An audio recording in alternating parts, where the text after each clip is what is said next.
శ్రీ గురుభ్యో నమ. శ్రీ మహాగణపతి నమ. ఇవాళ మాఘమాసంలో 2వ అధ్యాయం చదువుకుందామండి. శివుడు పార్వతికి మాఘమాస మహిమ చెప్పడం అనమాట. ఒకనాడు శివుడు ఏకాంతంగా కూర్చుని ఉండగా పార్వతీదేవి వచ్చి ఆయనకు నమస్కరించి ప్రయాగక్షేత్ర మహాత్మ్యము మాఘమాస మహత్యము చెప్పండి అని కోరెను. అప్పుడు శంకరుడు ఇలా చెప్పాడు అనమాట. సూర్యుడు మకర రాశి అందు ఉండగా ఏ మనుజుడు నదిలో స్నానం చేయునో అతని మహాపాతకాలన్నీ పోయి మోక్షము పొందును. అదే ప్రయాగక్షేత్రంలో చేస్తే కనుక వైకుంఠ ప్రాప్తి వచ్చును.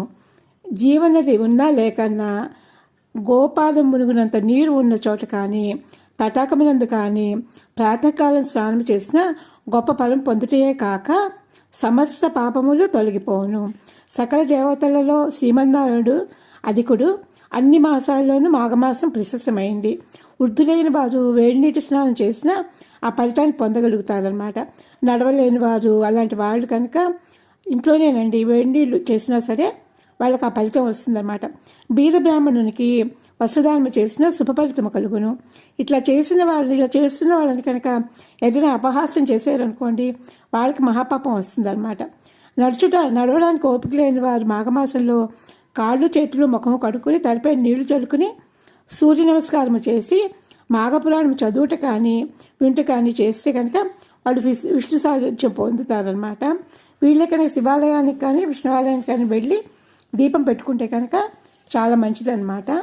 ఇక్కడంతా కూడా ఏంటంటే మాఘమాసంలో చేసే స్నానం గురించి బాగా ఎక్కువగా చెప్తున్నారనమాట. సూర్యోదయం ముందరే చేసేస్తే చాలా మంచిది.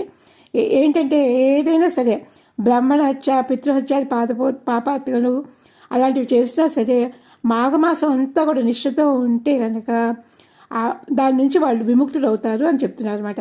ఇలా కాకుండా మాఘమాస స్నానం వలన ఎన్ని ఫలితాలు వస్తాయో అసలు చెప్పలేము. అశ్వమేధ యాగాలు చేసిన ఫలితం కూడా వస్తుంది. బ్రాహ్మణులకు ఎక్కువగా దక్షిణ తాంబూలాలు ఇస్తే చాలా మంచిది. మాఘస్నానం ఏంటంటే మనకి ఇంట్లోనే ఒక బకెట్లో గంగా యమున అని తలుచుకుని అందులోకి ఆవాహించి ఆ నీళ్లు స్నానం చేసినా సరేనండి నదీ స్నాన ఫలితం వస్తుందన్నమాట. కానీ నదీ స్నానానికి వెళ్ళేటప్పుడు మాత్రం ఇంట్లో స్నానం చేసి శుభ్రమైన బట్టలు కట్టుకుని వెళ్ళి ఊరికి 3 మునకలు మునిగేసేసి లేచిపోవాలి. కానీ అక్కడ షాంపూ చేయడం అలాంటివన్నీ చేయకూడదండి. అలా చేస్తే కనుక స్నానం చేసిన ఫలితం కాకుండా మహాపాపం కూడా వస్తుందన్నమాట. ఈ విధంగా అనమాట. ఎందుకంటే వైష్ణవాలయంలో కానీ శివాలయంలో కానీ మనం దీపం పెట్టాలి. బీద వాళ్ళకి అనమాట వస్త్రదానం చేస్తే అంటే ఇంకా చలిగా ఉంటుంది. చలి పూర్తిగా తగ్గిపోదు కదా, ఆ చలిగా ఉంటుంది. వస్త్రదానం చేస్తే కనుక చాలా మంచిదన్నమాట. నడవలేని వాళ్ళని తీసుకెళ్ళాలి.